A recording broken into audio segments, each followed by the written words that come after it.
¿Alguna vez imaginaron asistir a su propio entierro? Yo sí. Fue el día más extraño y aterrador de mi vida. Oculta tras un árbol en el cementerio de Lensois, en la Chapada Diamantina, observaba a Arnaldo, mi marido, fingir un dolor que jamás sintió.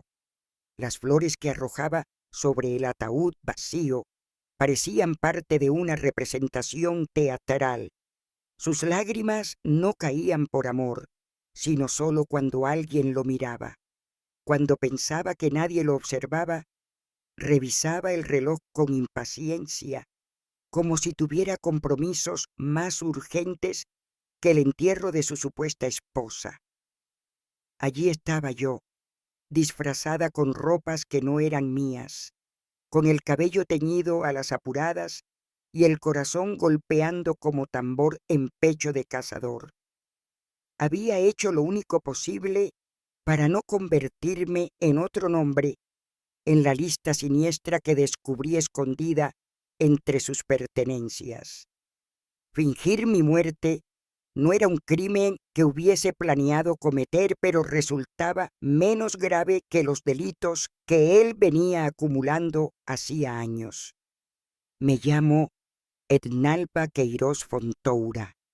Nací hace casi 9 décadas en Labras da Mangabeira, un rincón del interior del Ceará tan pequeño que hasta el viento parece pedir permiso para pasar. Hoy, con 89 años, vivo en São Luís do Maranhão, en una casa de azulejos portugueses que compré con el dinero que logré salvar antes de morir. Han pasado casi 30 años desde aquel entierro ficticio y ahora puedo contar la verdad. La mujer que un día fue Nalva descansa en ese ataúd vacío. Quien volvió a caminar por el mundo fue Teresa Braga, el nombre que adopté y que conservo hasta hoy, incluso después de que la verdad salió a la luz. Es difícil abandonar una identidad cuando se ha vivido tanto tiempo bajo ella. Una termina por aferrarse. Dime, ¿en tu ciudad también hay hombres como Arnaldo? Esos que parecen encantadores, incluso príncipes, pero esconden garras tras la sonrisa, porque puedo asegurarte que en cualquier rincón de este Brasil hay lobos vestidos de oveja, y la mayoría saben elegir a sus presas, mujeres trabajadoras, con algún patrimonio, que buscan respeto y terminan recibiendo engaño. En los años 60, Labras da Mangabeira no era un lugar donde las mujeres tuvieran voz ni voto. Nacíamos para casarnos jóvenes, criar hijos, servir al marido y morir luego de haber dedicado la vida entera a todos menos a nosotras mismas. Yo intenté seguir ese camino, como mi madre y mi abuela. Me casé a los 19 años con Josibaldo, hijo de un hacendado. Era un hombre decente, trabajador, que me respetaba y hasta escuchaba mis opiniones, cosa rara para aquellos tiempos. Pero el destino quiso otra cosa. A los 29 años quedé viuda. Josibaldo cayó fulminado en plena comida, un infarto que me dejó sin siquiera un adiós, con una niña pequeña en brazos y un almacén de secos y mollados que administrar. El mundo entero pareció venirse abajo. En aquella época, que una mujer dirigiera un negocio era casi un sacrilegio. Durará 6 meses antes de quebrar, murmuraban los hombres del pueblo. Lo que necesitas es otro marido, aconsejaban las comadres. Pero yo había aprendido mucho observando a Josibaldo manejar las cuentas. Y, siendo sincera, tenía aún mejor cabeza para los números que él. No solo evité la ruina, hice crecer el negocio, compré el terreno vecino, abrí otra tienda en la ciudad cercana. En poco tiempo tenía una pequeña red de almacenes y un nombre respetado. Fue entonces cuando apareció en mi vida Geraldo, mi segundo marido. Viudo, dueño de una fazenda en las cercanías, me conquistó de manera distinta, no con flores ni poesías, sino con respeto por lo que yo había construido. Nos casamos cuando mi hija ya tenía 15 años. Fueron 5 años buenos, hasta que un accidente con el tractor en la fazenda me devolvió a la viudez. En la región empezaron a llamarme la viuda de oro. Decían que daba suerte para los negocios, pero estaba maldita en el amor. Mal sabían que la verdadera maldición aún no había llegado. A los 39 años, con 3 almacenes en marcha y contactos en Fortaleza, ya era una mujer distinta, independiente, respetada, con la conciencia tranquila. Mi hija vivía en Río, casada y con su propia vida. No necesitaba un hombre que me mantuviera. Sin embargo, en las noches de lluvia, cuando el techo de zinc resonaba como tambor, la soledad pesaba. Y fue en una feria de negocios en Fortaleza cuando conocí a Arnaldo Mendonça, el hombre que cambiaría mi destino para siempre. Alto, elegante, con traje impecable a pesar del calor, vendía productos importados de São Paulo. Su sonrisa parecía iluminar el salón entero. La famosa doña Ednalba de los almacenes de Labras me dijo: su reputación llegó hasta São Paulo. Sentí un rubor que hacía años no sentía. Una mujer madura, casi de 40, derretida por la tensión de un galanteador. Ahora sé que buscaba justamente eso. Mujeres independientes, con patrimonio, pero con un corazón todavía necesitado de afecto. La feria duró solo 3 días. El primero me mostró mercancías útiles para mi negocio. El segundo me llevó a cenar, contándome historias de sus viajes por el mundo. París, Lisboa, Buenos Aires, lugares que yo solo conocía por fotos. El tercero me obsequió un pañuelo de seda que juró haber traído de Roma pensando en mí. Hoy sé que ese pañuelo ya había adornado los hombros de otras, todas ahora ausentes de este mundo. Pero entonces yo regresé a Labras encantada, soñando como una jovencita después del primer beso. Una semana después, para mi sorpresa, Arnaldo apareció en mi ciudad. Dijo que había decidido incluir el interior del Ceará en su ruta comercial. Se hospedó en la pensión del pueblo, pero pasaba los días conmigo, en la tienda, ayudando a atender, conquistando a mis empleados. Por las noches cenábamos juntos, a veces en el único restaurante, otras en mi casa. Pocas semanas, todo el pueblo comentaba sobre el romance entre la viuda de los almacenes y el hombre de São Paulo. Yo, ciega de ilusión, no imaginaba que estaba abriendo la puerta al capítulo más oscuro de mi historia. Los primeros meses con Arnaldo fueron como un sueño cuidadosamente montado. Él se integró con facilidad a mi negocio, proponiendo cambios, ampliaciones, nuevas líneas de productos. Parecía comprender la administración como si hubiera nacido para ello, Yo me sentía dichosa, orgullosa de tener un compañero que no solo me respetaba como mujer, sino que valoraba mi esfuerzo. Le mandé a hacer un traje nuevo con la mejor costurera del pueblo, le compré una alianza más gruesa que la de mis matrimonios anteriores, hasta instalé una antena especial para que pudiera escuchar la radio de San Paulo sin interferencias. Todo parecía perfecto, pero como dicen las abuelas, el amor de algunos hombres es como nube de verano, pronto se disipa y deja el campo reseco. Las primeras señales de que algo no marchaba bien fueron sutiles.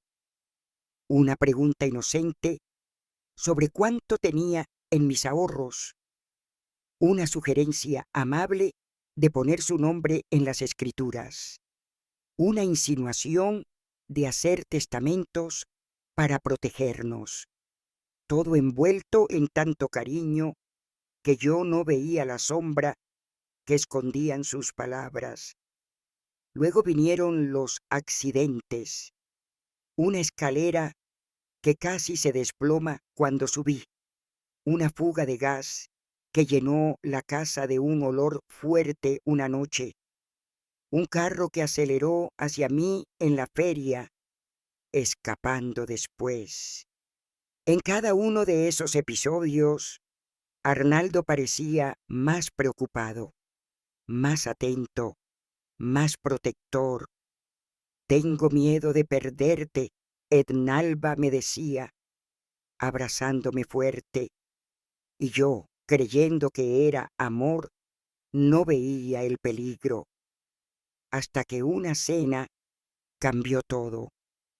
La empleada había salido temprano y Arnaldo decidió cocinar.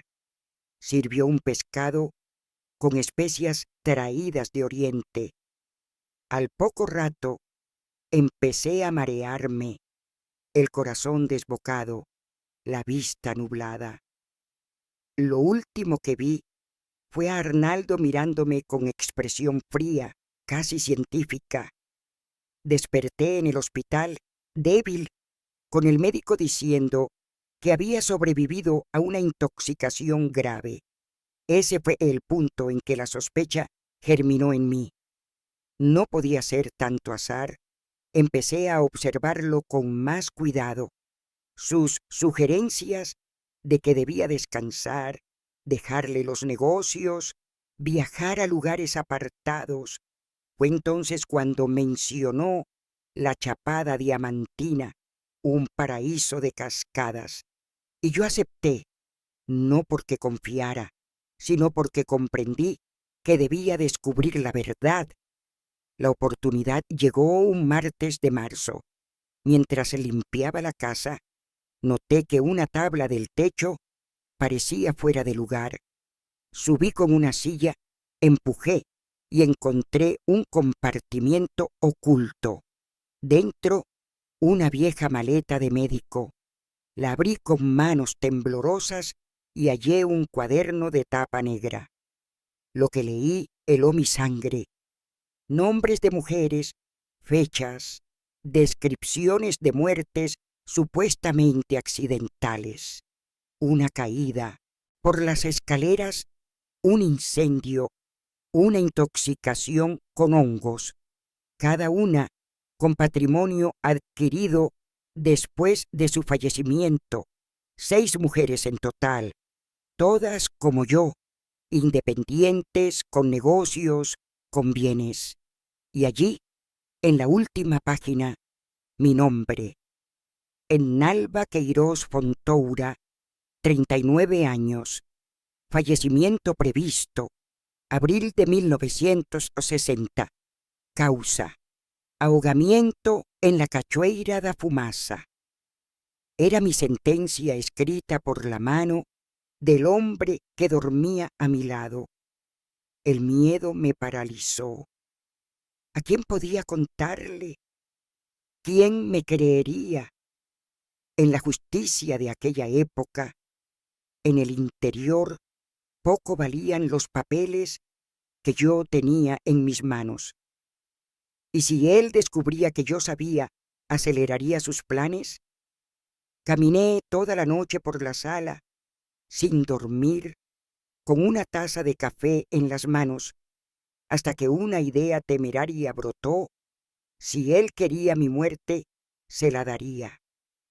Pero a mi manera, fingiría morir para poder renacer en otro lugar. Durante los días siguientes, mantuve la calma frente a Arnaldo. Sonreía, lo atendía, hacía de esposa ejemplar. Por dentro, planeaba cada detalle. Empecé a retirar pequeñas cantidades de dinero de la cuenta del almacén. Lo escondí dentro de un santo hueco de mi abuela, San Expedito, patrono de las causas imposibles. Busqué documentos nuevos con ayuda de Sebastián, un viejo conocido con contactos en Recife. También acudí a la doctora Celina, la única médica mujer de la región. Le mostré los moretones de mis accidentes y le conté que temía por mi vida. Ella dudó, pero finalmente me dio un certificado falso.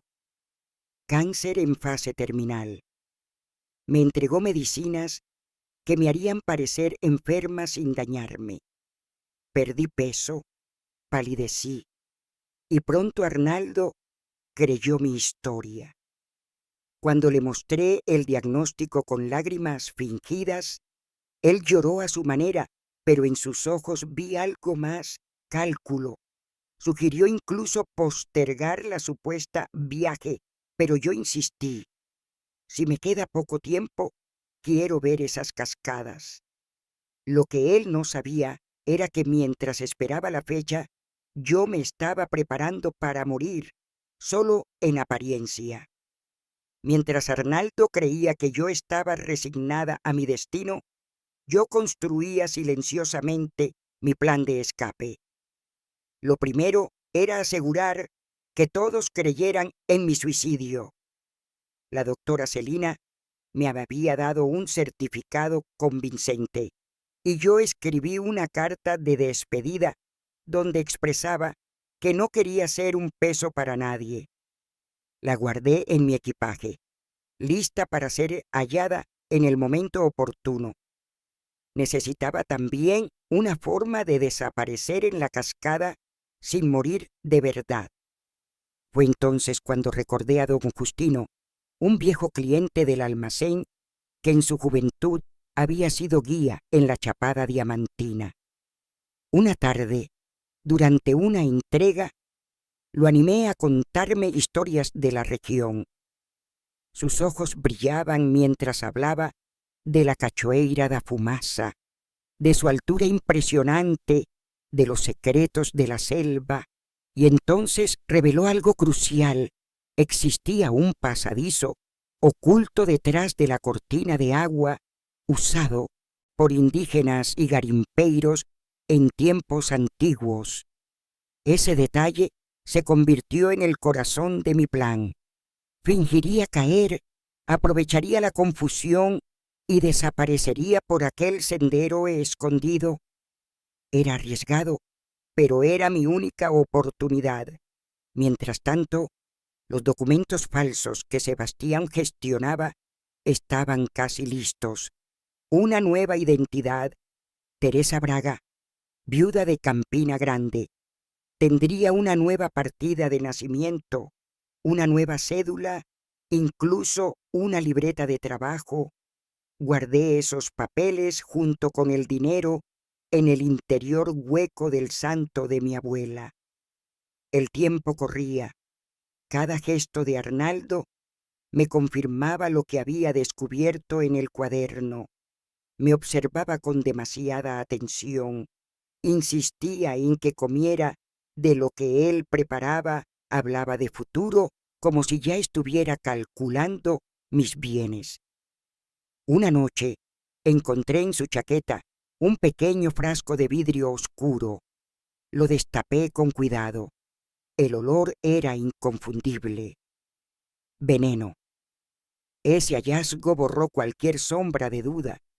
La fecha se acercaba y yo debía adelantar mi plan. Llegó el día del viaje. Partimos en un autobús destartalado hacia Lençóis, en Bahía. 3 días de caminos polvorientos, sacudidas y paradas interminables. Yo fingía debilidad, recostada en el hombro de Arnaldo, mientras por dentro repasaba mentalmente cada paso. 2 actores en una obra macabra, pensé. Él creía que el final estaba escrito. Yo sabía que iba a cambiarlo. Al llegar a la pequeña ciudad de Lençóis, nos hospedamos en una posada modesta. Observé cómo Arnaldo firmaba el registro con un nombre falso. Roberto Alves. Ni siquiera allí era honesto. Esa noche, mientras él salía a dar un paseo, revisé por última vez mis pertenencias, la peluca, las ropas simples para el cambio, el dinero y los documentos de Teresa Braga. Todo estaba en orden. Al amanecer, un guía joven nos condujo hacia la cascada. El camino era exigente. 3 horas entre piedras, barro y raíces. Yo fingía cansancio extremo, deteniéndome para recuperar aire, obligando al guía a reducir la marcha. Arnaldo, en cambio, parecía ansioso, mirando el reloj a cada rato, como si contara los minutos para mi final. Cuando por fin llegamos, la visión me dejó sin aliento. Un río de agua cayendo desde casi 400 metros, formando una bruma blanca que daba nombre al lugar. El guía nos llevó hasta una roca plana que servía de mirador. Tengan cuidado, muchos han resbalado aquí, advirtió. Vi cómo los ojos de Arnaldo brillaban con esa información. Nos sentamos a descansar. El guía sacó fruta y pan de su mochila. Arnaldo, en cambio, abrió la suya y me ofreció una botella de agua distinta de la que habíamos traído. Bebe, mi amor, necesitas hidratarte. Yo llevé la botella a mis labios, mojé apenas la boca y fingí un mareo. Elena se siente mal, dijo él al guía, con falsa preocupación. Es por su enfermedad. Solo necesita descansar. Insistió en que el muchacho se alejara a revisar otra senda. El joven dudó, pero yo hice un gesto débil y se fue. Arnaldo me tomó del brazo con firmeza. Ven, querida, acércate aquí a la orilla, el aire te hará bien. Esa frase fue la señal. Yo fingí tropezar, tambalear y solté un grito largo que resonó en el cañón. No aguanto más este dolor, no quiero ser una carga. Y me lancé hacia adelante justo antes de que él pudiera empujarme. Desde arriba pareció un salto al vacío, pero en el último segundo me aferré a una saliente que había estudiado días antes. El rugido de la cascada cubrió todo sonido. Escuché a lo lejos los gritos desesperados de Arnaldo llamando mi nombre, fingiendo angustia. Yo, pegada a la roca, temblaba de frío y de miedo, pero sabía que había iniciado mi nueva vida. Con esfuerzo sobrehumano, me deslicé hacia el costado, atravesé la cortina de agua y encontré la caverna que don Justino había descrito. Allí, empapada, cambié mis ropas, me coloqué la peluca y guardé los documentos en una bolsa seca. La mujer que salió por aquel pasadizo ya no era Etnalba, era Teresa Braga. La salida del túnel me condujo a una antigua senda de garimpeiros casi cubierta por la vegetación. Me abrí paso entre ramas, barro y espinas, con los pies doloridos y las manos aún temblando por la tensión del escape. Caminar se volvió una misión casi imposible, pero una fuerza instintiva me empujaba hacia adelante. No podía detenerme. Sabía que Arnaldo ya estaría gritando por ayuda, inventando una historia para explicar mi suicidio. Horas después, al borde del colapso, alcancé una carretera secundaria.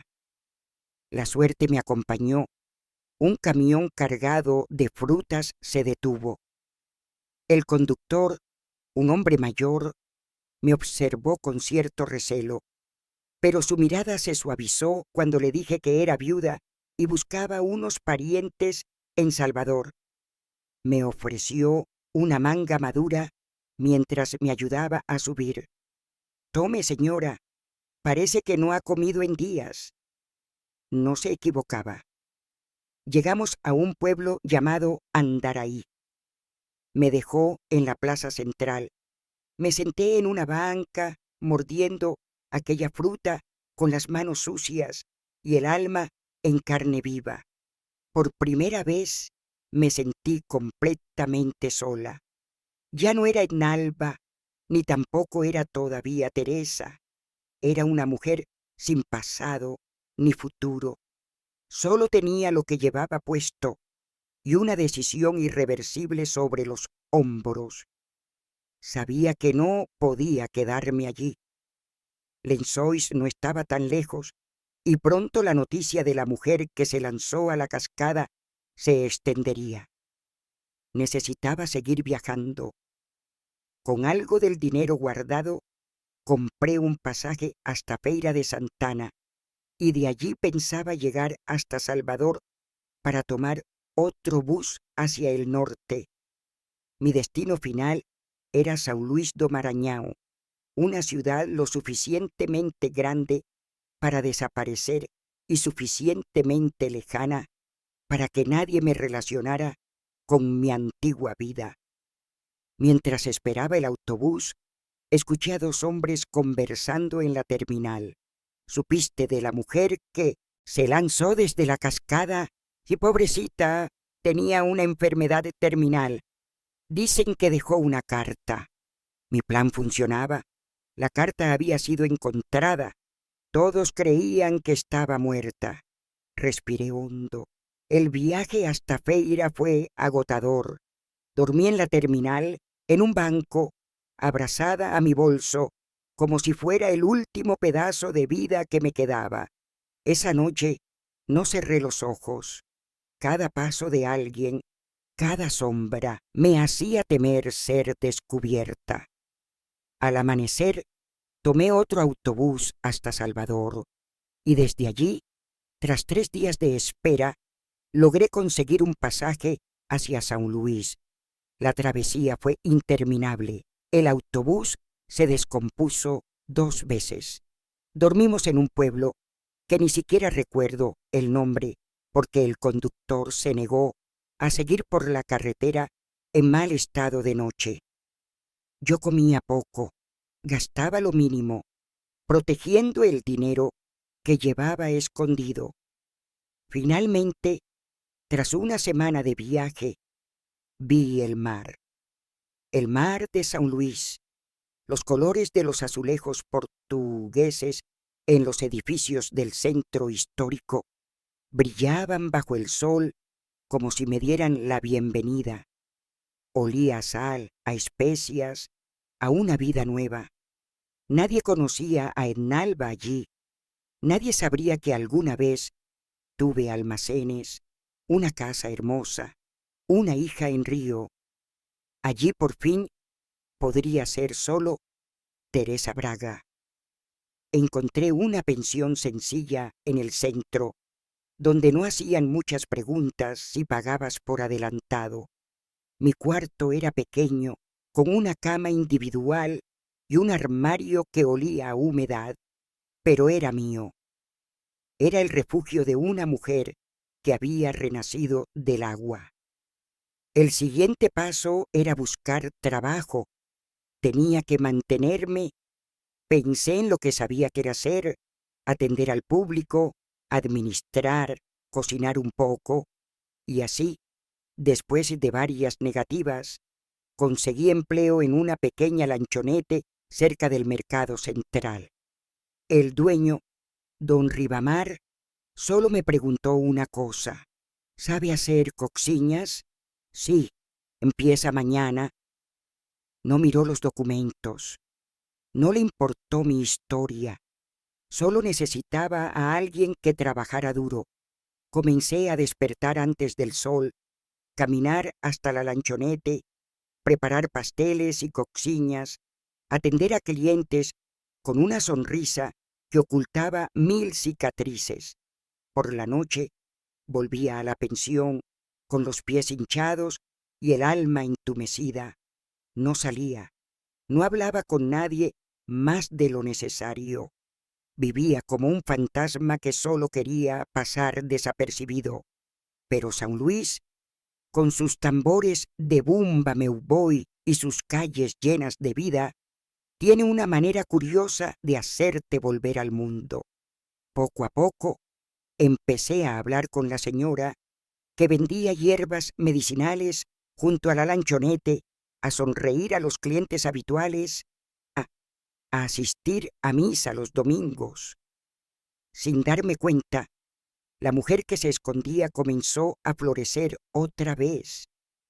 Un año después de mi llegada a San Luis, me sentía lo suficientemente segura para mudarme de la pensión a una pequeña casa en la periferia.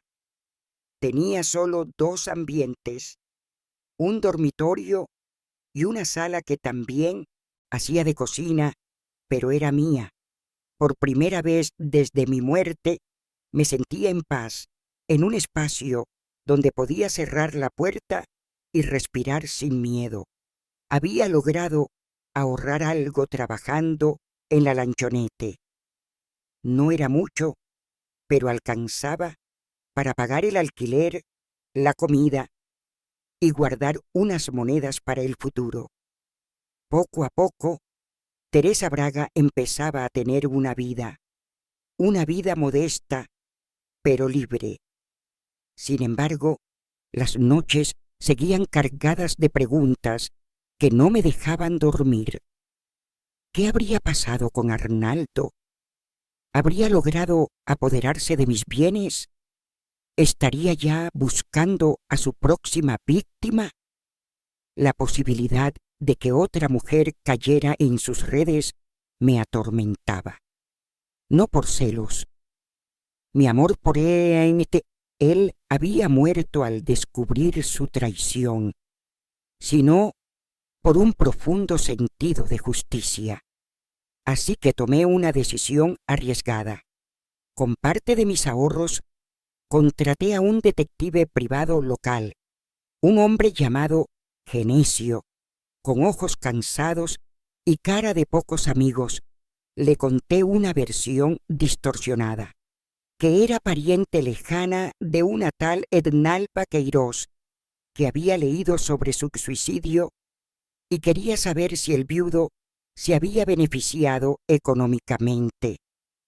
Genesio no hizo muchas preguntas. Lo contraté para investigar discretamente.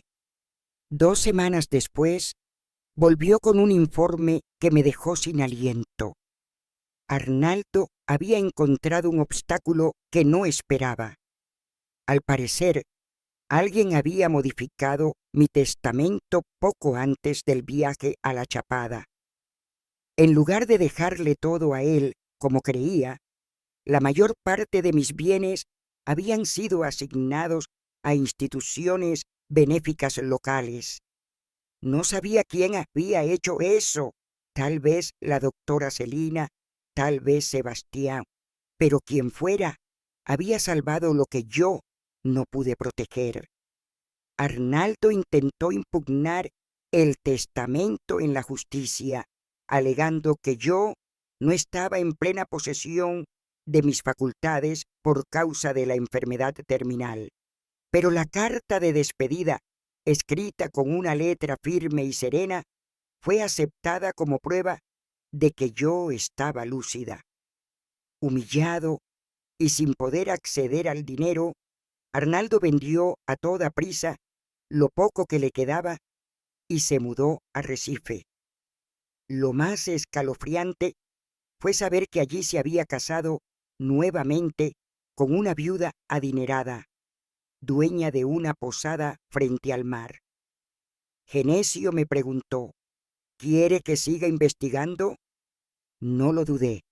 Sí, no puedo permitir que otra mujer sufra lo que yo sufrí. Durante los siguientes años, recibí informes periódicos. La historia se repetía. Poco a poco, Arnaldo asumía el control del negocio de su nueva esposa, persuadiéndola para modificar el testamento. Yo leía esos informes con el estómago encogido. Sabía cuál sería el final si no intervenía, pero también sabía que no podía simplemente aparecer y acusarlo. Legalmente, yo estaba muerta. Necesitaba pruebas irrefutables. Mientras tanto, mi vida en São Luís seguía su curso. Después de 5 años trabajando en la lanchonete, con el dinero ahorrado y mucha prudencia, abrí mi propio negocio, una pequeña posada inspirada en los almacenes que tuve en Labras. Era una casa antigua, de azulejos azules y balcones de hierro, con 5 cuartos que alquilaba a viajeros y trabajadores temporales. No ganaba mucho, pero era suficiente para vivir con dignidad. La casa pronto se llenó de vida, risas en el desayuno, música de radio en la cocina, el sonido de llaves y maletas, las historias de quienes venían de paso. Con el tiempo, Teresa Braga dejó de ser un disfraz y se convirtió en una persona real. Fui construyendo amistades, especialmente con otras mujeres mayores que, como yo, vivían solas y tenían sus propios secretos. Comencé a participar en proyectos comunitarios, en ferias locales, en grupos de lectura. Ya no vivía escondida, no miraba por encima del hombro. Había logrado rehacer mi vida. Pero un día, en el año 1992, más de 30 años después de mi muerte, recibí una llamada que lo cambiaría todo. Era Genesio. Su voz sonaba apurada, casi agitada. Doña Teresa, creo que va a querer escuchar esto personalmente. El hombre que me pidió vigilar fue arrestado ayer en Recife. Me quedé sin palabras. ¿Por qué? Pregunté, con el corazón acelerado. Intentó envenenar a su esposa, pero ella sospechó y llamó a la policía a tiempo. Y encontraron algo más, un diario con nombres, fechas, descripciones. Me senté en la silla más cercana, sin poder creerlo. Después de todo ese tiempo, la verdad por fin salía a la luz. Arnaldo había sido atrapado y ahora, con esa evidencia, podía ser juzgado no solo por su último intento de asesinato, sino por toda su historia de crímenes encubiertos. Respiré hondo. Sabía lo que tenía que hacer. Genesio, prepárese. Mañana salgo para Recife. Volver a Recife fue como abrir una herida que creí cerrada. No había pisado esa ciudad en más de 3 décadas, y aunque entonces solo había pasado de largo con Arnaldo, los colores del litoral, el bullicio de las calles y el aire húmedo me recordaban que estaba entrando una vez más En territorio de peligro, me hospedé en una pensión modesta, bajo el nombre de Teresa Braga, como siempre. Genesio me esperaba allí mismo, con el mismo semblante de quien ha visto demasiado en esta vida. Me mostró los recortes de periódico. Empresario local arrestado por intento de homicidio. La foto era clara. Era él, con canas, con arrugas, pero los mismos ojos fríos. Está detenido en el complejo de Curado. No le han permitido visitas aún, pero hay una fiscal que está interesada en el caso. Dice que este podría ser solo la punta del iceberg. La fiscal se llamaba Luciana Ríos, una mujer joven, determinada, que me recibió con recelo cuando Genesio la contactó. No la culpo. ¿Quién creería que una mujer muerta estaba allí, con pruebas en la mano, dispuesta a testificar? Le mostré la copia del cuaderno de Arnaldo que había fotografiado antes de desaparecer. Le relaté con detalle todo lo que viví, el falso diagnóstico, los accidentes sospechosos, la carta de despedida. Al principio guardó silencio, luego se quitó las gafas y me miró con una mezcla de asombro y respeto. Si esto es cierto, doña Teresa, estamos ante uno de los casos más impactantes de los últimos años, pero para que tenga valor legal, usted tendría que reaparecer. Esa frase me golpeó como un mazo. Reaparecer. Dejar de ser Teresa para volver a ser Etnalba. Poner en riesgo la nueva vida que tanto me costó construir. Estaba dispuesta. Pedí una noche para pensarlo. Caminé por la playa hasta que el cielo se cubrió de nubes. Pensé en la Pousada, en las mujeres del barrio, en mis plantas, en mis silencios ganados con tanto esfuerzo. Y luego pensé en las otras, las que no escaparon, las que no tuvieron una segunda oportunidad. Al día siguiente volví al despacho de la fiscal. Le dije, estoy lista, quiero declarar, quiero justicia. Luciana activó un protocolo especial. Mi identidad fue verificada por huellas digitales antiguas que aún reposaban en los archivos del estado de Minas. El acta de defunción fue impugnada. En cuestión de semanas, Etnalba Queiroz Fontoura volvió a la vida oficialmente. La noticia se regó como fuego. En los medios, el caso fue bautizado como la viuda que resucitó para testificar. Los periodistas se arremolinaban frente al tribunal. Tuve que dar declaraciones bajo custodia policial. Se viralizó una foto mía, con el rostro marcado por los años, pero la mirada firme. Arnaldo me vio entrar en la sala del tribunal. No dijo una palabra. Solo bajó la vista. Estaba acabado. Durante semanas se escucharon testimonios de peritos, médicos forenses, familiares de otras mujeres mencionadas en su cuaderno macabro. Algunas muertes fueron reabiertas, otras no pudieron ser comprobadas, pero su patrón era evidente. El juez lo llamó un manipulador sistemático y calculador de afectos. Fue condenado por intento de homicidio agravado, fraude documental y asociación para delinquir. La condena total, 32 años de prisión. Cuando le dictaron sentencia, no sentí júbilo. No grité de alegría, solo una profunda calma, como si la parte más densa del pasado se hubiera disuelto en el aire.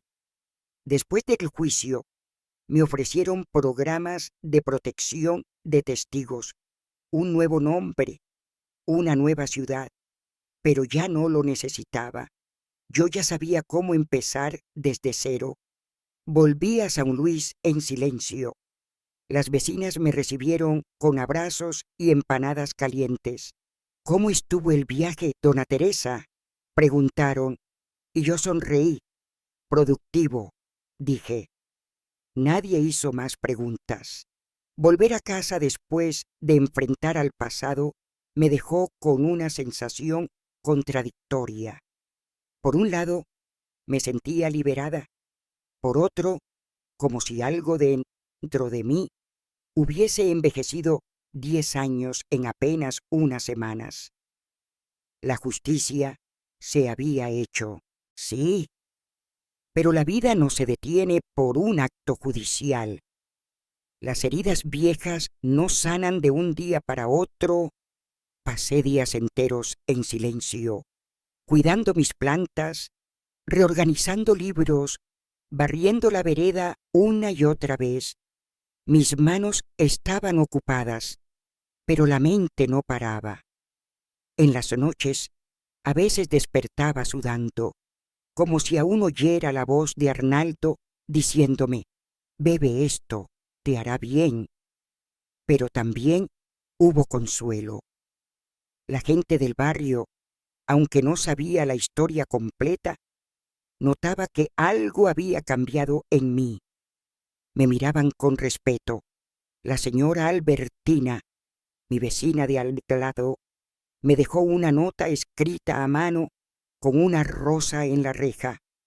«Sea lo que sea que enfrentó, usted es una mujer fuerte». Comencé a escribir, a llenar cuadernos con todo lo que había callado durante años. Descubrí que contar mi historia, aunque solo fuera para mí, era como soltar un peso que no sabía que seguía cargando. Escribir era llorar sin lágrimas. Era hablar con la Ednalba que una vez fui, consolarla, decirle que ya estaba a salvo. En una de esas tardes de escritura silenciosa, recibí una carta con matasellos de Río de Janeiro. Mi corazón dio un vuelco. ¿Podría ser? Temblando, la abrí. Era de Lidia, mi hija. La carta comenzaba de forma seca, formal, como si hubiera sido escrita con reservas. Pero bastaron unas líneas para notar que algo había cambiado. «Mamá, no sé cómo empezar esta carta. Me costó muchos años decidirme a escribirte.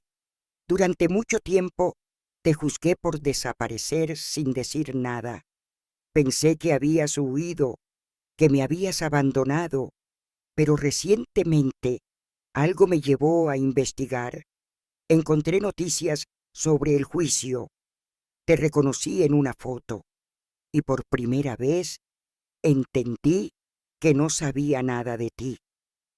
La leí 1, 2, 3 veces. Cada palabra era un bálsamo y una herida. Lidia había crecido creyendo que su madre había muerto de tristeza o locura. Nadie en la familia supo explicarle del todo lo que había pasado. Y ella, criada por los abuelos, había tejido su propio relato para sobrevivir. En la carta me pedía perdón por haberme rechazado cuando intenté contactarla años atrás. Me decía que ahora tenía 2 hijos, que era profesora de historia en una escuela pública y que, aunque la herida aún dolía, quería conocer a la mujer que había sobrevivido a tanto. «Quiero mirarte a los ojos y saber quién eres realmente». No pude contener el llanto. Era la primera vez en mucho tiempo que lloraba, no por miedo ni por rabia, sino por algo parecido a esperanza. Pasé semanas escribiéndole una respuesta. No quería abrumarla, pero tampoco maquillar la verdad. Le conté todo, cómo conocí a su padre, cómo me vi atrapada en una relación que no entendía hasta que fue demasiado tarde, cómo fingí mi muerte para sobrevivir y cómo la extrañé cada día desde entonces.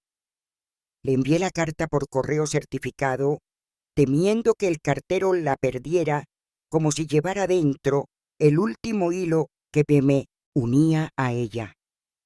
Un mes después, Lidia me llamó. Su voz era más suave de lo que recordaba, más adulta. Hablamos por más de 2 horas.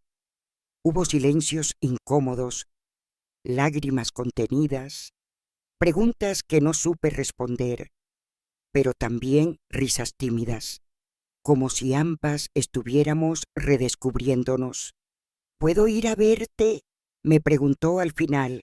Cuando quieras, mi amor. Aquí tienes tu casa. Siempre la tuviste. Colgué el teléfono con las manos temblorosas. Esa noche dormí como no lo hacía desde mi juventud. Si esta historia te llega al corazón, suscríbete al canal y compártela con todos, porque hay muchas ancianas con historias como la mía. Historias que necesitan ser contadas para que ninguna chica tenga que pasar por lo mismo sin saber que hay una salida. Y ahora volvamos a la historia. La mañana que llegó Lidia, el cielo estaba cubierto de nubes suaves, como si el día también estuviera conteniendo la respiración.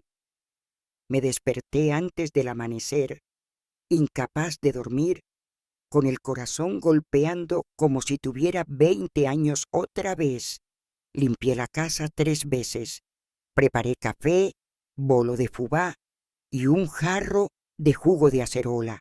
Coloqué las tazas más bonitas sobre la mesa, esas que guardaba solo para ocasiones especiales.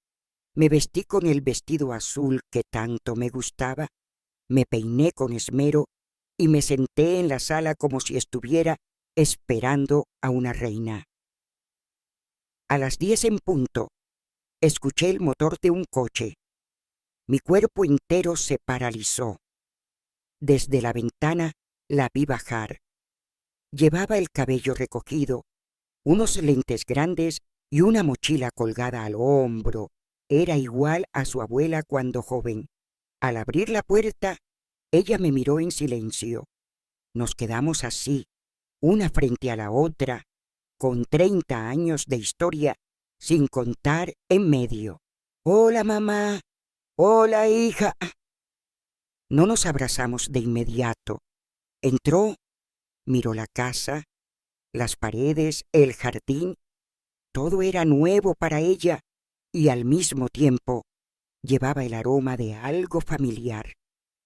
Nos sentamos, tomó el café, probó el pastel, hablamos del clima, del viaje, de los nietos, cosas triviales, necesarias para evitar que la emoción nos desbordara de golpe, pero eventualmente el silencio se hizo inevitable.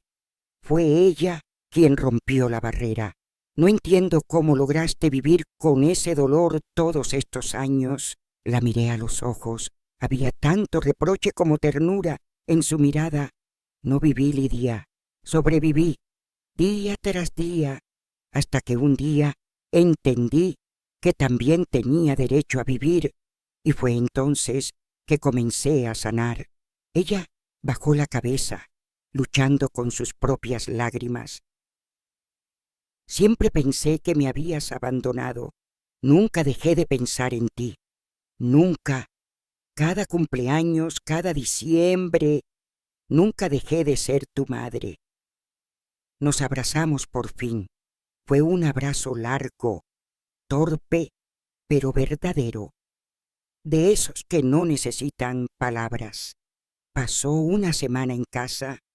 Caminamos juntas por el centro, visitamos la playa, cocinamos juntas, me enseñó fotos de sus hijos Tomás y Clariña, mis nietos.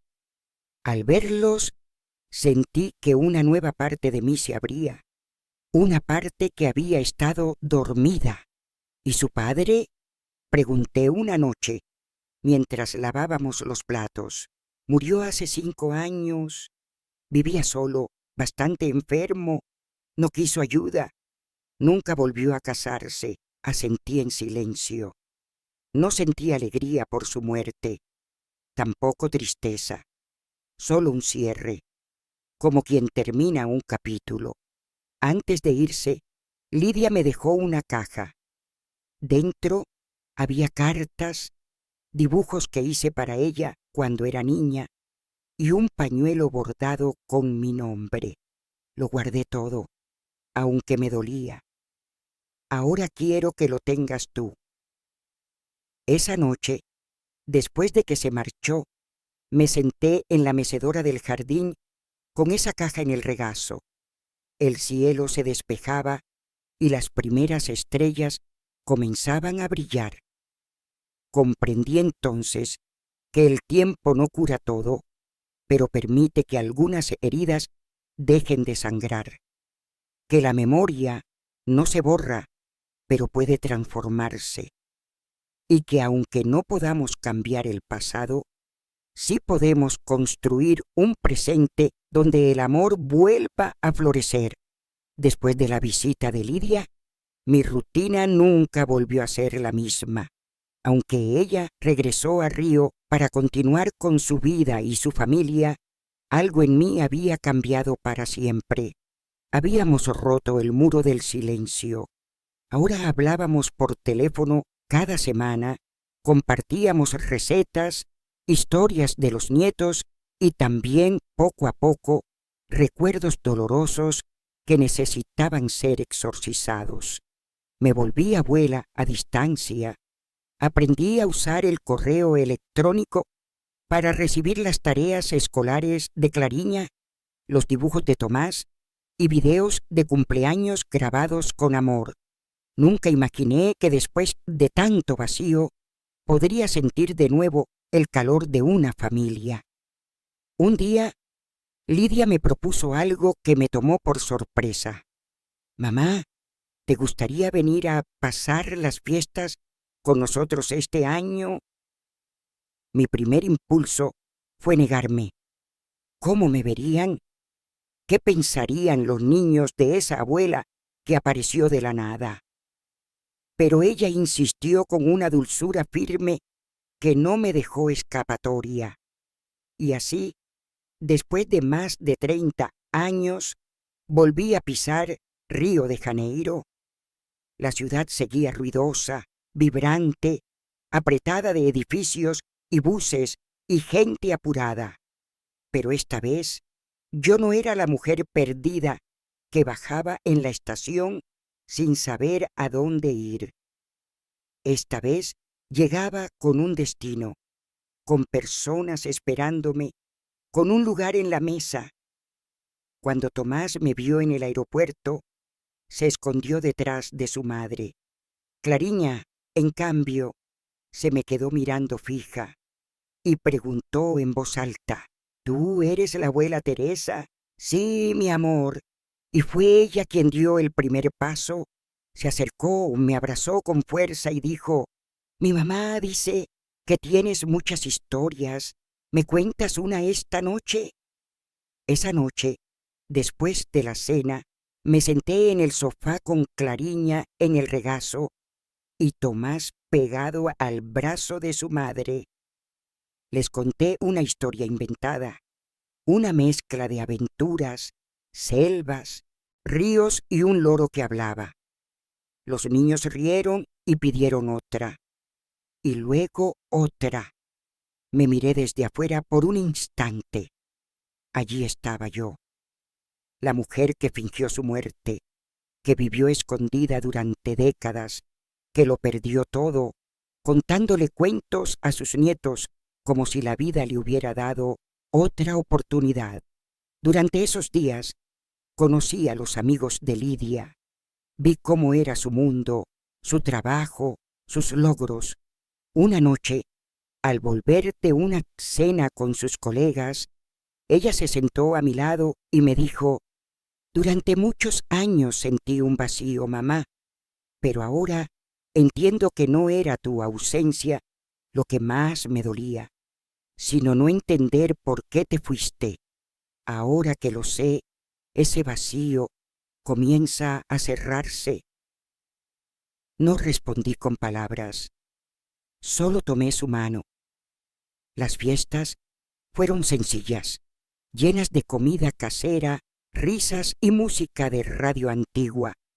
El 31 de diciembre, a la medianoche, mientras los fuegos artificiales explotaban en el cielo de Copacabana y las olas rugían al fondo, abracé a mi hija y a mis nietos y sentí que, por fin, el año nuevo no era solo un número más, sino una promesa cumplida.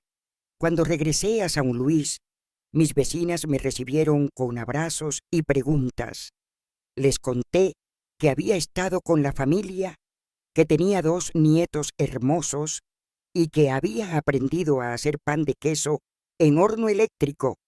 Todo parecía encajar, como si la vida, después de tanto caos, finalmente me estuviera tejiendo un manto tibio de paz. Pero en mi interior una semilla germinaba. Una voz me decía que lo vivido no podía quedar encerrado en diarios personales o charlas en la vereda, que mi historia, con toda su oscuridad y luz, podía servirle a otras mujeres.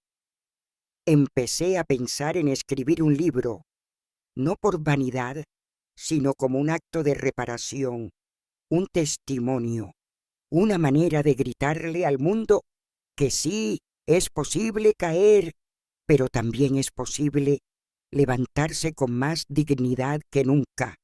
No sabía nada sobre publicar un libro, solo tenía cuadernos llenos de relatos, fechas mezcladas, nombres reales y ficticios, fragmentos de recuerdos que iban desde el miedo más profundo hasta las pequeñas victorias cotidianas. Pero tenía algo más poderoso que cualquier técnica, una verdad que merecía ser contada. Me inscribí en un taller de escritura para adultos mayores en la biblioteca municipal. Allí conocí a otras mujeres como yo, que arrastraban historias invisibles. Algunas habían perdido hijos, otras sobrevivido a matrimonios violentos, otras simplemente querían hablar de amor, de cocina, de sus nietos. Fue en ese grupo donde por primera vez leí en voz alta un fragmento de mi pasado. La sala quedó en silencio. Una señora con el cabello blanco y mirada firme me dijo: «Eso no es solo una historia, es un testimonio, y usted tiene la obligación de compartirlo». Animada por sus palabras, pasé meses organizando mis escritos, transformando recuerdos en capítulos, limpiando el texto de todo lo que pudiera herir gratuitamente sin quitarle verdad. Quería que cada página tuviera el poder de abrazar, de conmover, de levantar. Le puse un título sencillo pero significativo: Volver a nacer, la historia de una mujer que sobrevivió al silencio. Con ayuda de una joven editora del taller, lo subí a una plataforma digital gratuita. No esperaba mucho, pero en menos de un mes comenzaron a llegar mensajes de mujeres de todo el país. Viudas, madres, hijas, algunas que también habían fingido su muerte emocional para poder escapar de relaciones tóxicas. Otras que aún vivían bajo control, sin saber cómo salir, me escribían frases como: «Gracias por poner en palabras lo que yo no me atrevía ni a pensar». Leí su historia llorando, pero con cada página sentí que no estaba sola. Si usted pudo, tal vez yo también pueda. Una tarde recibí una invitación para hablar en un evento organizado por un grupo de mujeres en situación de vulnerabilidad. Acepté con miedo, con dudas. ¿Quién era yo para hablar en público? Pero cuando subí al pequeño escenario y vi sus rostros atentos, entendí que ya no se trataba de mí. Les hablé sin artificios. Les conté mi historia tal como la había vivido. Les mostré mis cicatrices, mis decisiones erradas, mi redención. Les dije que la libertad no siempre llega como un relámpago, sino como una gota persistente que perfora la piedra. Ese día, al bajar del escenario, una joven me abrazó y me susurró: «Hoy decidí irme de casa. Ya no quiero tener miedo».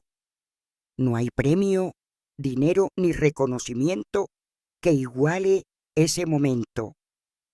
Con el tiempo, comencé a recibir más invitaciones, incluso de fuera del estado. Viajaba con mi bolso de mano, mis sandalias cómodas y una carpeta con copias de mi libro. Nunca cobraba por contar mi historia. Para mí, era una forma de devolverle a la vida todo lo que me había enseñado a la fuerza. Mi posada seguía funcionando, con ayuda de una sobrina de una vecina que se convirtió en mi mano derecha. Cuando regresaba de los viajes, encontraba flores frescas, huéspedes felices y mensajes pegados en la heladera.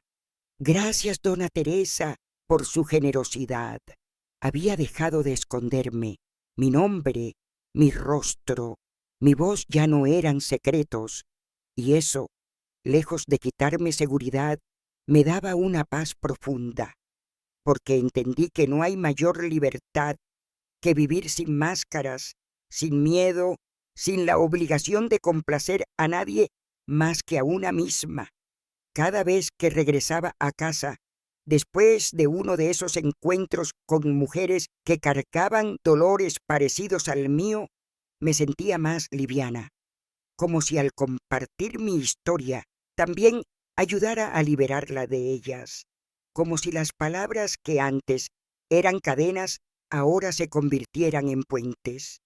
Un día, una periodista local se me acercó después de una charla en la universidad.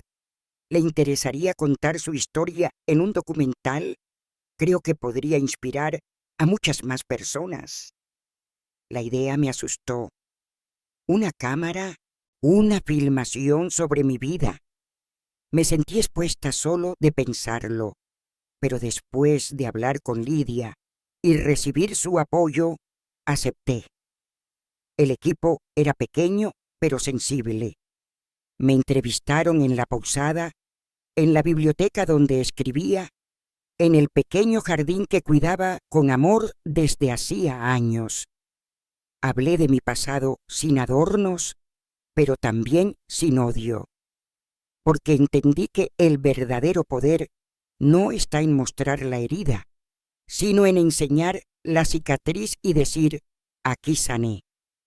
El documental se llamó El silencio roto, y aunque no era un gran estreno nacional, fue difundido en redes, proyectado en escuelas y centros comunitarios, y donde llegaba provocaba lo mismo: lágrimas, abrazos y un murmullo de esperanza.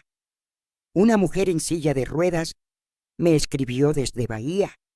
Me contó que vivía encerrada por miedo a su esposo, que su historia era parecida a la mía. Hoy vi su documental y decidí que quiero vivir. Gracias por ser faro. Faro. Esa palabra se me quedó clavada. Nunca me había visto como una luz para nadie.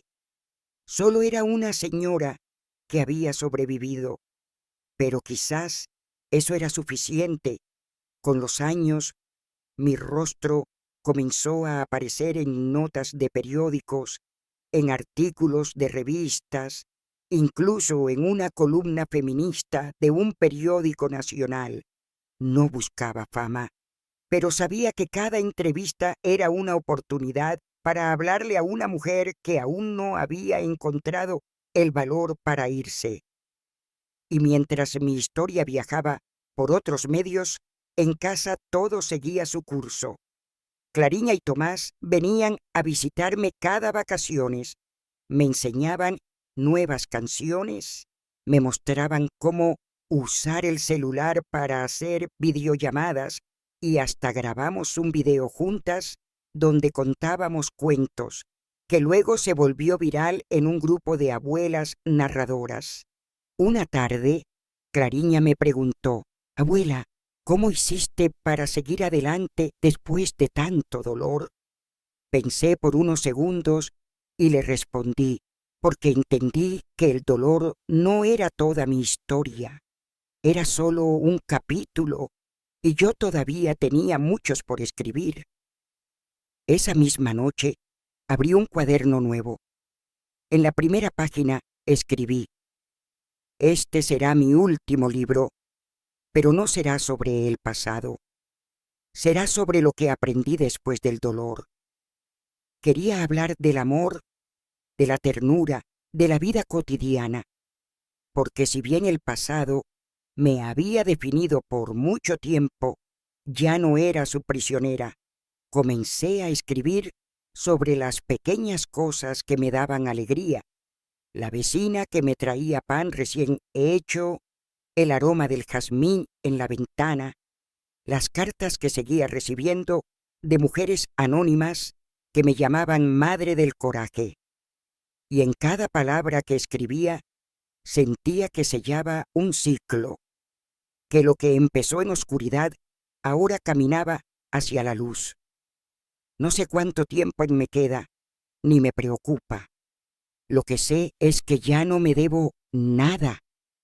He vivido con verdad, con amor, con propósito, y si mañana mis pasos se detienen, no será con miedo ni arrepentimiento, sino con gratitud por haber encontrado a mi manera el camino de regreso a mí. Los días comenzaron a pasar con una suavidad que solo se consigue después de haber sobrevivido a muchas tormentas. Me despertaba sin sobresaltos, desayunaba con calma, leía en la mecedora mientras el sol iluminaba las flores del jardín. El silencio, que antes me había oprimido, ahora me abrazaba. Ya no era un eco de miedo, sino un espacio sagrado donde podía escucharme. Un domingo, mientras barría el frente de la posada, se acercó una muchacha joven. Tenía el rostro marcado por el sol y los ojos inquietos. «¿Es usted la señora del libro?», preguntó con voz temblorosa. «Depende. ¿Qué libro?», respondí sonriendo. Ella se rió tímidamente y me mostró una copia gastada de Volver a nacer. Las esquinas dobladas, las páginas subrayadas, manchas de café y lágrimas. Lo leí 5 veces. Me ayudó a salir de donde estaba. Hoy alquilé una habitación en esta ciudad porque quería conocerla. La invité a pasar. Le serví té de maracuyá y escuché su historia. Tenía solo 24 años, pero una vida llena de vacíos. Había crecido en un hogar violento, se había casado muy joven y cuando intentó estudiar, su pareja le dijo que soñar era perder el tiempo, hasta que leyó mi historia en un grupo de mujeres sobrevivientes. No sabía que se podía volver a empezar después de perderse por completo. Sus palabras me conmovieron más de lo que imaginaba. Le regalé uno de mis cuadernos vacíos y le dije: «Escribe, aunque no sepas por dónde empezar. Lo importante es no callar más». Esa noche, mientras regaba las plantas, miré al cielo y sentí algo que no había sentido en décadas: orgullo. No el orgullo altivo, sino el sereno, ese que llega cuando sabes que tu dolor tuvo sentido porque ayudó a otros a sanar. Unos meses después, esa misma joven, que se llamaba Rafaela, organizó un pequeño grupo de lectura en su nuevo barrio. Me invitó como madrina simbólica. Fui sin pensarlo 2 veces. El grupo estaba formado por mujeres de todas las edades. Algunas apenas sabían leer, otras llevaban años sin abrir un libro, pero todas compartían algo: heridas, historias silenciadas, vergüenzas que no les pertenecían, pero que cargaban como si fueran suyas. Les conté mi historia una vez más, no para hablar de mí, sino para decirles: no importa lo que te hayan quitado, mientras aún tengas voz, tienes poder.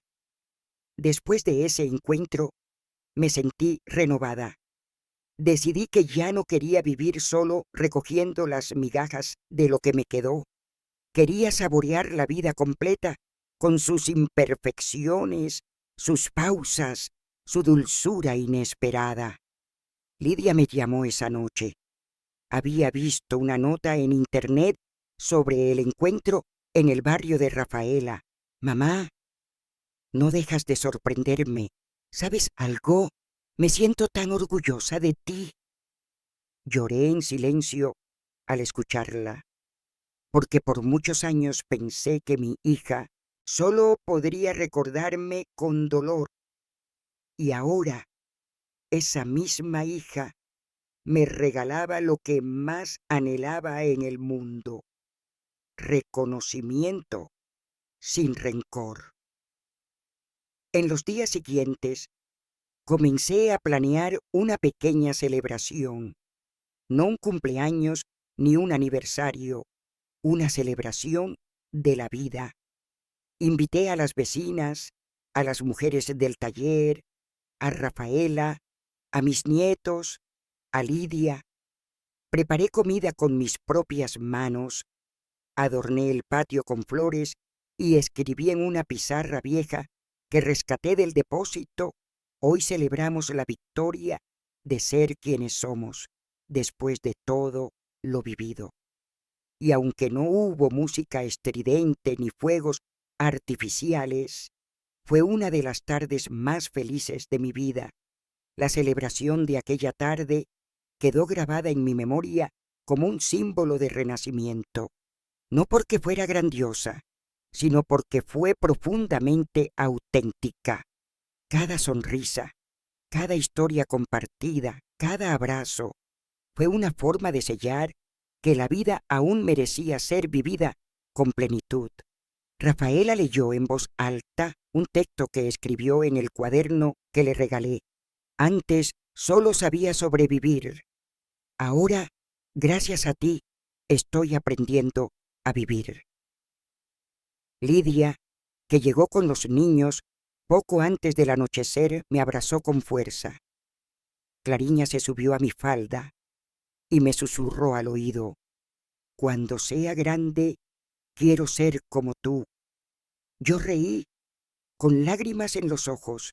No, mi amor, tú vas a ser tú, y eso será maravilloso. Aquella noche, después de que todos se fueron, caminé descalza por el patio, sintiendo la tierra tibia bajo los pies. El jazmín estaba en flor. Cerré los ojos y respiré profundo. Por primera vez no deseaba más tiempo, ni menos pasado. Solo agradecía el presente que tenía entre las manos. Los días siguientes fueron de calma. Las visitas a la biblioteca se volvieron más esporádicas, no porque hubiera dejado de escribir, sino porque ahora escribía para mí, sin la urgencia de sacar algo de adentro. Ya no era una necesidad de supervivencia. Era un placer. Un domingo por la tarde, sentada en mi sillón preferido, recordé algo que una vez me dijo mi abuela cuando era niña. Teresa, la vida no es como una novela. No siempre termina cuando todo se resuelve. A veces, el verdadero final es cuando aprendes a convivir con lo que no se resolvió. Sonreí al pensar en sus palabras. Tenía razón. No todo en mi historia tuvo una respuesta. No todo dolor se explicó. Pero sí aprendí a convivir con cada parte de mi historia sin que me pesara, como quien lleva una cicatriz en el pecho, pero la cubre con flores. Una tarde me visitó una mujer mayor que había sido vecina mía en mi juventud. Me miró largo rato antes de hablar. Yo sabía que algo no estaba bien, pero no supe cómo ayudarte. No había reproche en su voz, solo tristeza. Hiciste lo que pudiste con lo que sabías, le respondí. Gracias por no juzgarme. Ese momento me hizo entender algo importante. No todos son culpables de nuestro dolor, pero todos tenemos alguna responsabilidad en el silencio que lo cubre.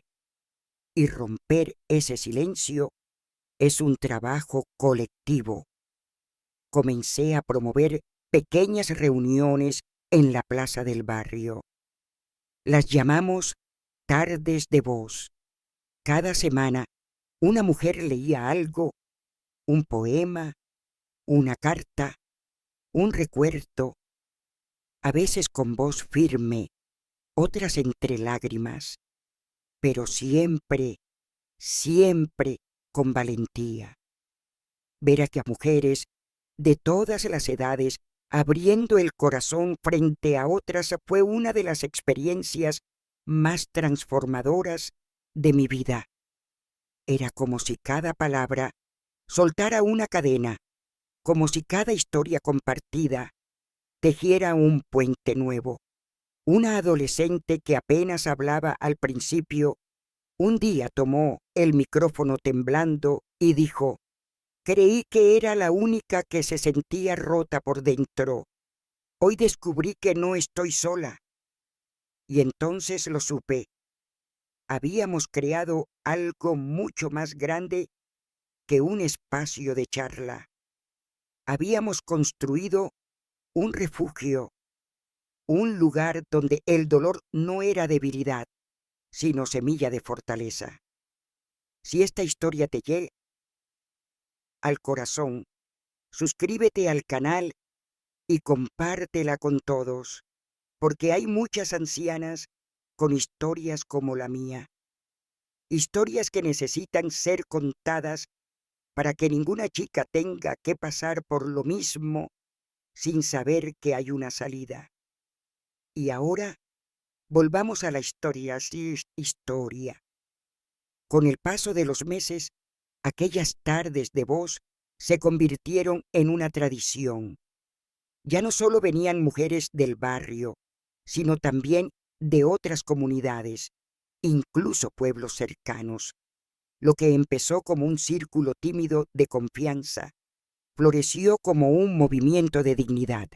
Recuerdo una tarde en que el cielo se puso gris, como si fuera a llover, pero nadie se movió.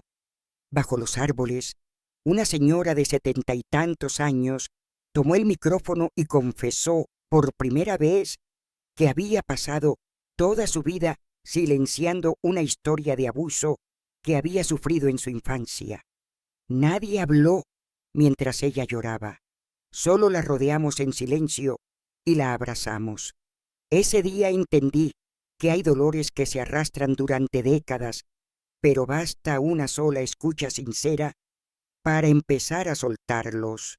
Una psicóloga joven que asistía con frecuencia se ofreció a dar charlas gratuitas.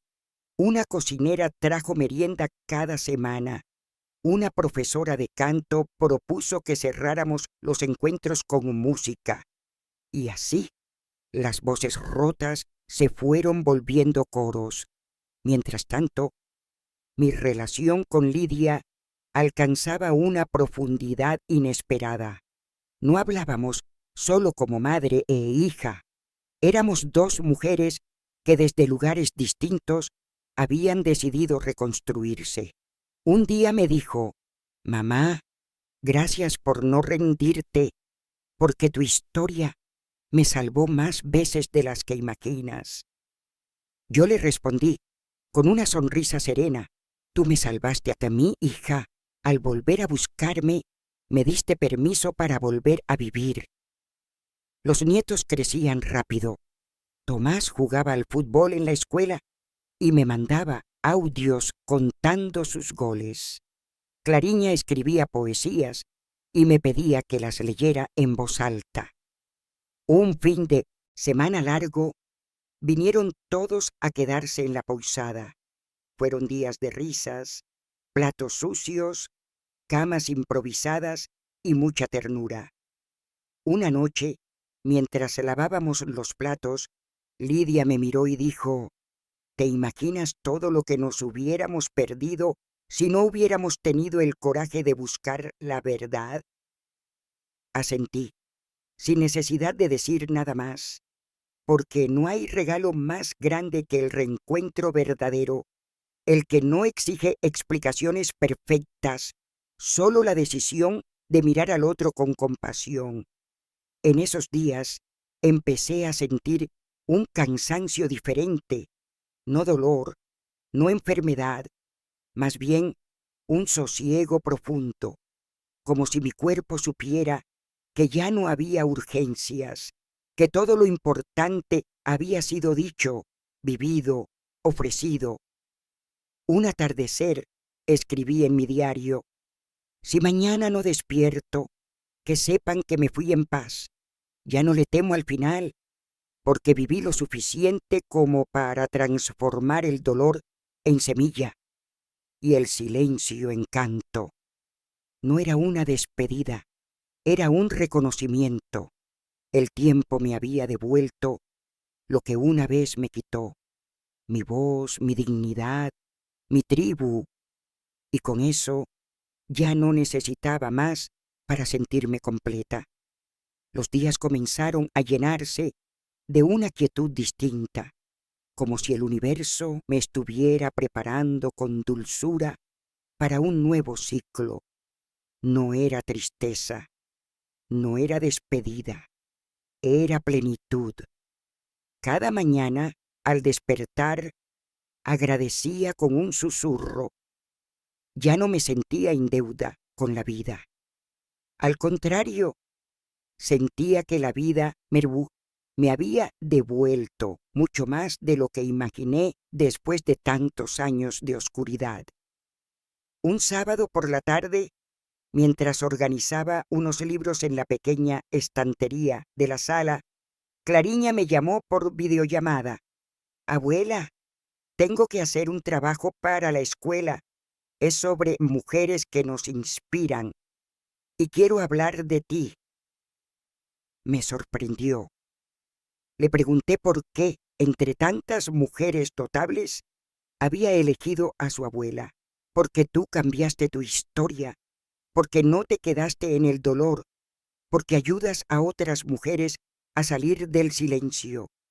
¿No es eso ser una heroína?». No supe qué decirle. Solo le sonreí con los ojos llenos de lágrimas. Esa noche me senté frente al cuaderno que aún conservaba desde mis primeros escritos.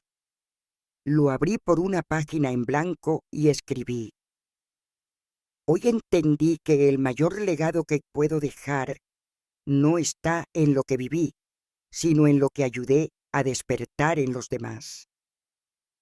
Mi casa se convirtió en un pequeño santuario de encuentros. Gente llegaba con cartas, con libros para firmar, con abrazos. Algunas solo pasaban a dejar una flor en la verja, con una nota: «Gracias por hablar por nosotras». Y aunque a veces mi cuerpo se cansaba, mi corazón estaba más fuerte que nunca. Un día recibí una carta del ayuntamiento. Me informaban que, por iniciativa de mujeres de la comunidad, una plaza recién renovada llevaría mi nombre, Plaza Dona Teresa da Luz.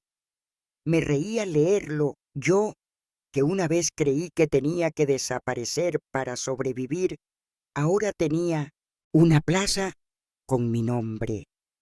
La ironía de la vida es a veces poesía pura. La inauguración fue sencilla. Llevé mis sandalias más cómodas y un vestido blanco. Había niños corriendo, mujeres tomando mate bajo los árboles y una placa de cerámica que decía: en honor a todas las mujeres que rompieron el silencio, en memoria de Teresa da Luz. No supe si reír o llorar, así que hice ambas cosas.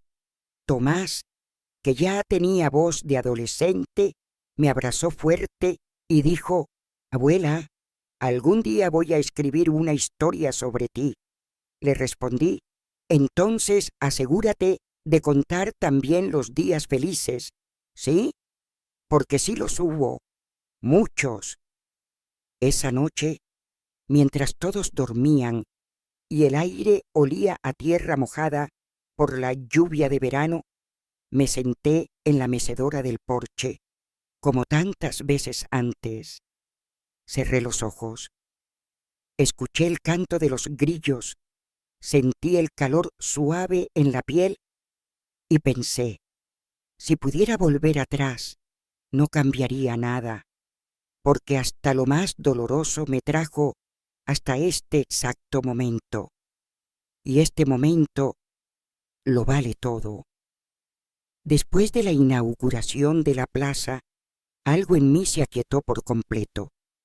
Era como si el mundo me estuviera devolviendo, poco a poco, todo lo que había perdido, pero esta vez, sin ruido, sin urgencias, sin máscaras. Pasé semanas sin escribir ni una línea, no por falta de inspiración, sino porque ya no tenía heridas abiertas que necesitaban sangrar sobre el papel. Me dediqué a cosas simples: ordenar los cajones, cuidar las plantas, observar los atardeceres con una taza de té en las manos. Un día, mientras organizaba una caja vieja con fotos, encontré una carta que nunca había enviado. La había escrito muchos años atrás a Lidia, cuando aún no sabía si ella algún día querría escucharme. Era una carta sincera, rota, llena de miedo y amor. Dudé por un momento, pero luego la metí en un sobre y la llevé conmigo la próxima vez que la visité en Río. Se la entregué sin decir una palabra. Ella la guardó en su bolso y me abrazó como si ya la hubiera leído desde siempre. Esa noche dormí en su casa. Por la mañana, mientras tomábamos café, Lidia me dijo: esa carta es una cicatriz más, pero también es una semilla. Y no sabes cuánto agradezco haberla recibido ahora, en este momento exacto de mi vida. Vi en sus ojos algo que antes no estaba: paz. Y entendí que a veces las palabras llegan tarde, pero nunca demasiado tarde. En mi regreso a San Luis, una sorpresa me esperaba. Una editorial independiente había leído mi libro y quería publicarlo en papel, con ilustraciones, prólogo y todo. Me preguntaron si me parecía bien el título original o si quería cambiarlo. Volver a nacer, dije sin dudar. ¿Y si le agregamos un subtítulo?, sugirió la editora.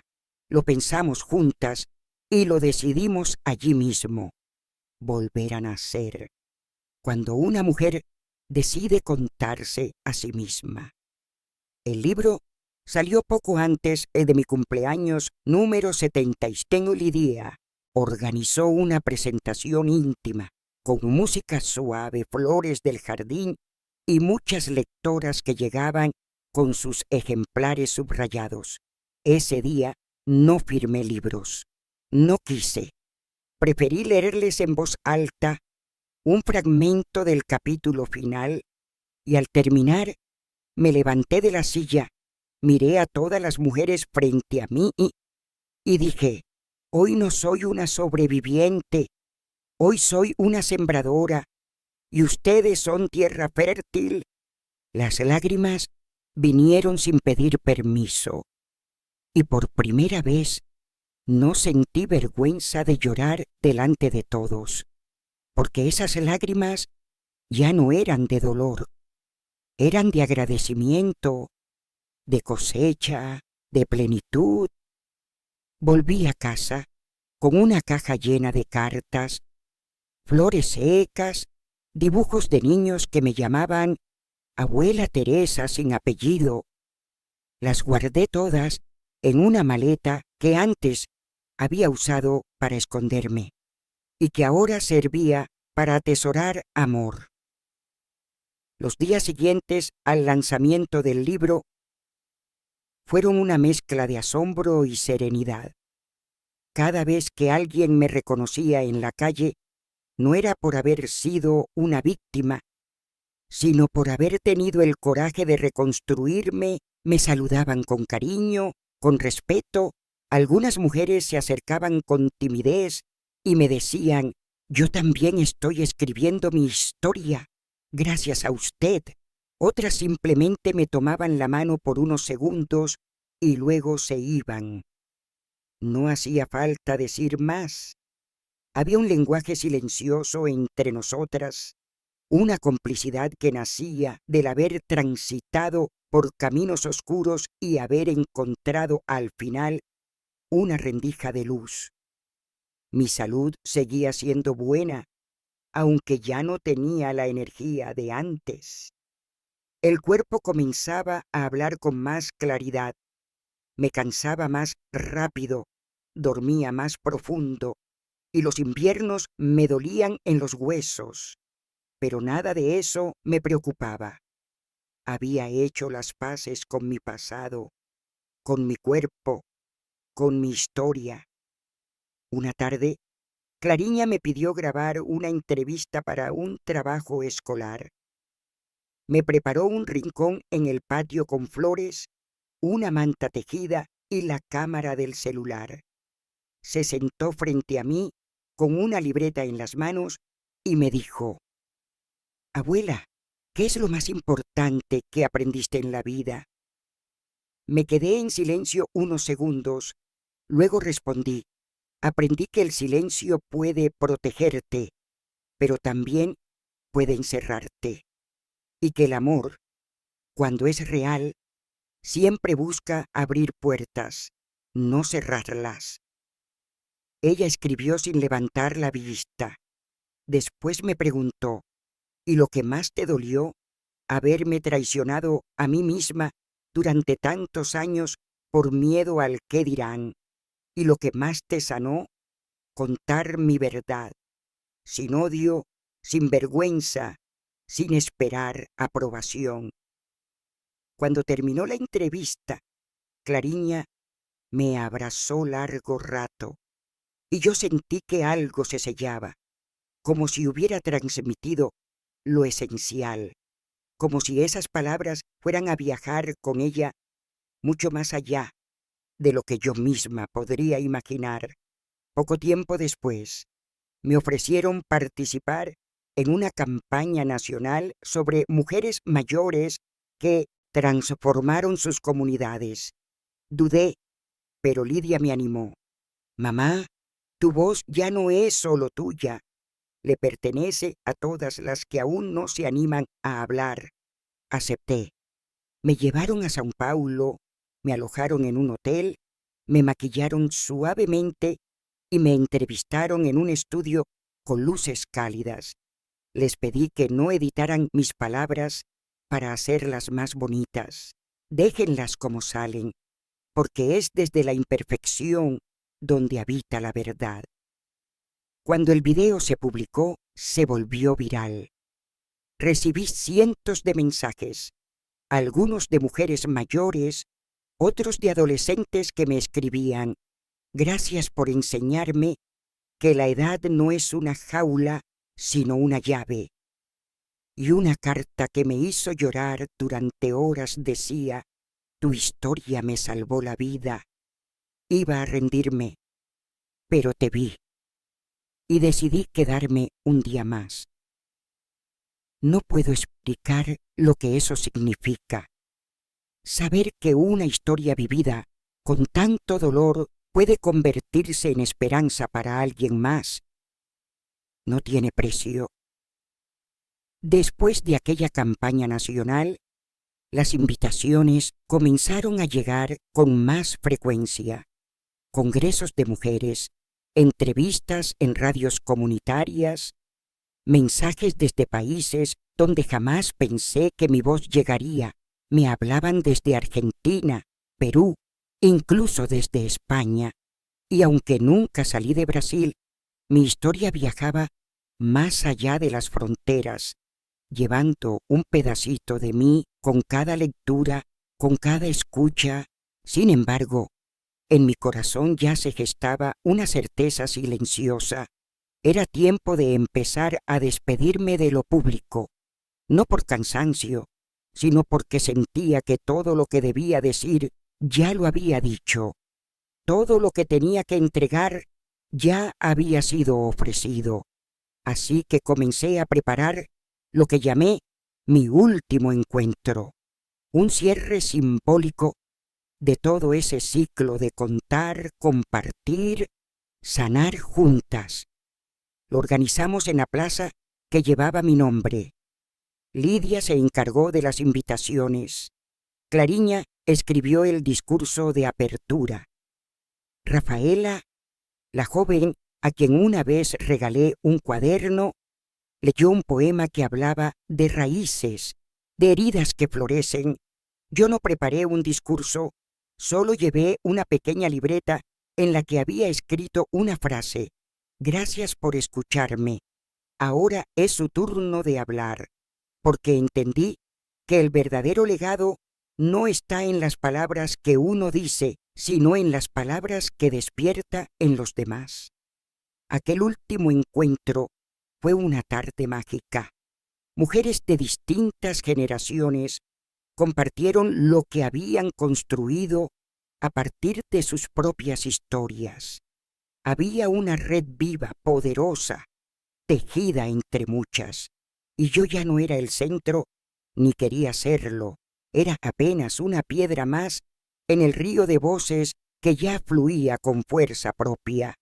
Cuando terminó, regresé a casa con el corazón colmado. Me senté en la mecedora, mirando las luces de la plaza a lo lejos, y me dije en voz baja: misión cumplida. Desde entonces, mis días volvieron a ser simples. Me dediqué a mis plantas, a mi jardín, a las visitas de los nietos. Aprendí a tejer con la señora Juana de la esquina y juntas reíamos como niñas. Una mañana, mientras tomaba café con pan de queso recién hecho, recordé una pregunta que me habían hecho en una entrevista. ¿Qué le diría a la Teresa de 30 años? Y pensé que le diría esto: no te calles tanto, no te olvides de ti. Y cuando todo duela, no pienses que estás sola, porque un día entenderás que cada lágrima tuya será la fuerza de otra mujer. Esa idea me acompañó el resto del día. Y al anochecer, abrí una nueva libreta, una más, sí, y escribí en la primera página: este no será un libro, será un diario para mí, porque aunque ya no necesite contarle al mundo mi historia, todavía quiero contármela a mí misma, porque a veces lo más revolucionario no es gritarle al mundo lo que vivimos, sino susurrarnos con ternura nuestra propia verdad. El diario que empecé en esa libreta nueva se convirtió en mi rincón más íntimo. Allí ya no hablaba del pasado ni de las heridas. Escribía sobre el presente, sobre los sonidos del barrio al amanecer, sobre cómo se movían las sombras en la pared por la tarde, sobre el sabor de una sopa bien hecha en un día de lluvia. Me di cuenta de algo. La sanación no era un punto de llegada, sino una forma de mirar cada día con nuevos ojos. Algunas mañanas me sorprendía llorando mientras escribía, pero ya no era por tristeza, era por gratitud, por haber vivido tanto, por haber sentido tanto, por seguir aquí con la piel curtida y el alma abierta. Una tarde recibí la visita inesperada de una mujer muy mayor. Caminaba despacio, con un bastón y una mirada profunda. Se presentó como Irene, una amiga de juventud que hacía más de 50 años que no veía. Nos abrazamos como si no hubiera pasado el tiempo.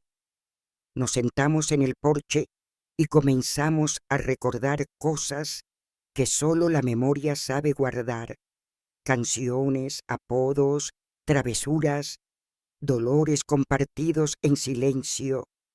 Irene me dijo: yo también estuve atrapada en un matrimonio que me borró, pero nunca hablé. Solo ahora, viéndote a ti, entendí que aún tengo voz. Le tomé la mano y le dije lo que ya tantas veces había repetido otras mujeres, pero que esta vez sentí con más fuerza. Nunca es tarde para contarte a ti misma tu historia. Nos reímos juntas, lloramos también, y al despedirse me dejó una carta que había escrito hacía años, pero que nunca se había atrevido a enviarme. En ella me contaba que siempre me admiró en silencio y que saber que yo había roto el ciclo del miedo le daba a ella una nueva oportunidad, incluso a su edad. Esa noche volví a leer su carta una y otra vez y comprendí que las palabras que sembramos no tienen fecha de cosecha. A veces florecen cuando ya ni las esperamos. En las semanas siguientes, el tiempo pareció desacelerarse aún más. Me movía más despacio, dormía más profundamente, y los paseos cortos se convirtieron en mis pequeños rituales. Una mañana, mientras barría la vereda, Clariña me llamó llorando: abuela, saqué la mejor nota del curso. Era sobre mujeres que cambiaron su entorno, y tú eres la razón. Me emocioné, claro, pero más que eso, sentí una profunda certeza. Ella seguirá el camino con luz propia. Y eso era todo lo que siempre había deseado. No que repitiera mi historia, sino que tuviera el valor de escribir la suya sin miedo. Una tarde, en mi paseo por la plaza, vi a un grupo de niñas leyendo mi libro en voz alta, repartiéndose los personajes. No sabían que yo estaba cerca. Me senté en silencio en un banco y escuché. Una de ellas, con voz clara, leyó una frase que había escrito años atrás: toda mujer lleva dentro una verdad que arde y una semilla que espera. Y entonces supe con absoluta claridad que mi historia ya no era solo mía, era de ellas, era del mundo. Los últimos días del verano trajeron consigo un aire diferente. No era frío ni calor, sino algo más sutil, una sensación de conclusión, de círculo que se cierra con dulzura. Me despertaba temprano como siempre, pero ahora sin necesidad de hacer nada urgente. Observaba la luz entrando por la ventana, dibujando formas suaves en la pared. Cada mañana se sentía como un regalo. Una mañana, mientras tomaba mi café, abrí el diario y escribí solo una frase: estoy lista. No sabía para qué exactamente, pero lo sentía con una certeza tranquila, no como quien espera algo, sino como quien ya lo ha recibido todo. Pasaron los días. Las visitas se espaciaron. El silencio volvió a ocupar los rincones, pero esta vez no con soledad, sino con presencia. Ya no necesitaba hablar, solo estar. Me sentaba en la mecedora al atardecer y miraba las flores del jardín que tantas veces habían sido mi único refugio. Ahora eran mi compañía más fiel. No hablaban, pero me respondían igual, con su belleza sencilla, con su capacidad de renacer cada temporada. Un día, Lidia vino sola. Me preparó sopa, me cepilló el cabello, me pintó las uñas con un tono rosa suave. No dijo mucho, pero su mirada estaba llena de amor. Antes de irse, se inclinó y me susurró al oído: gracias por volver a pisar la vida, mamá. ¿Me devolviste a mí también? Esa noche dormí profundamente. Soñé con mi madre, con Irene, con todas las mujeres que habían caminado conmigo, reales o invisibles, que me habían sostenido en los momentos más oscuros. En el sueño todas vestíamos de blanco y bailábamos descalzas en una playa que no conocía, pero que se sentía como hogar. No había palabras, solo risas, viento y mar. Al despertar, el cielo estaba cubierto de nubes suaves. Tomé mi diario una vez más y escribí: si esta es mi última página, que sea escrita con gratitud. Fui Teresa, fui silencio, fui voz, y ahora soy parte del viento que susurra en otras mujeres. Tú también puedes. Y con eso cerré el cuaderno. Hoy, si alguien lee esta historia, quiero que sepa que no hay edad para empezar de nuevo, que cada herida puede ser semilla y que la voz que guardamos tantos años dentro de nosotras no desaparece, solo espera ser llamada. Gracias por caminar conmigo, gracias por escuchar. Y si tú también tienes una historia guardada, no la dejes morir en tu garganta. Escríbela, cuéntala, grítala si hace falta, porque tu historia importa y tu voz también. Con todo mi amor, Teresa da a luz por razones personales. La persona que nos contó esta historia no puede revelar su verdadera identidad ni la de las personas involucradas. Respetamos su opinión y por lo tanto cambiamos los nombres de todos los personajes. Muchas gracias por compartir esta historia en esa situación para convocar a todos y compartir profundas lecciones. Agradecemos sinceramente a cada persona que se tomó el valioso tiempo de ver este video. Su apoyo es nuestra mayor motivación para seguir creando. Suscríbete al canal para compartir más historias significativas con nosotros. Que Dios te acompañe.